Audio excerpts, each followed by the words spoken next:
ఈరోజు మన టాపిక్ ఏంటంటే నాట్ గేట్ అనమాట. క్వశ్చన్ ఎలా అడుగుతారు, explain the operation of a not gate and give its truth table. ఇలా ఇచ్చినప్పుడు నాట్ గేట్ అంటే ఏంటో ఫస్ట్ రాయాలి. A not gate is a logic gate. ఇదేంటిది? ఒక logic gate with one input and one output. యాక్చువల్గా గేట్స్కి 2 ఇన్పుట్స్ ఉంటే 1 అవుట్పుట్ ఉంటుంది అనమాట. దీనికి 1 ఇన్పుట్ 1 అవుట్పుట్.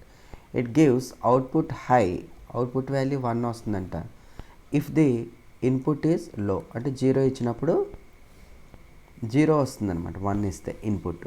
అలాగే వైస్ వెర్సా, 0 ఇచ్చినప్పుడు 1 వస్తుంది అనమాట. ఈ సర్క్యూట్ సింబల్ ఎట్లా ఉంటుందంటే ఒక ట్రయాంగిల్ విత్ ఎ బబుల్ అనమాట. ఇదిగో ఇదొక ఇట్లా ట్రయాంగిల్లా ఉంటుంది. దిస్ ఈజ్ ఇన్పుట్, ఒక చిన్న బబుల్ ఉంటుంది ఫ్రెండ్.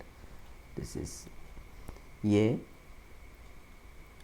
ఇక్కడ అవుట్పుట్ ఏంటంటే y అనమాట. y is equal to A bar అనమాట, nothing but A bar.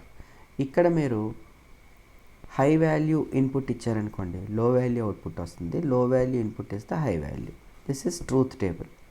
Input, this is input, this is output. A and Y. ఏకి దగ్గర మీరు 0 ఇచ్చారనుకోండి, వై అవుట్పుట్ ఏమో 1 వస్తుంది. అలాగే 1 ఏమో ఇన్పుట్ ఇచ్చారనుకోండి, 0 ఏమో అవుట్పుట్ వస్తుంది అనమాట. సో ఇది కూడా ఇంపార్టెంట్ క్వశ్చనే, ఒకసారి చూసుకోండి.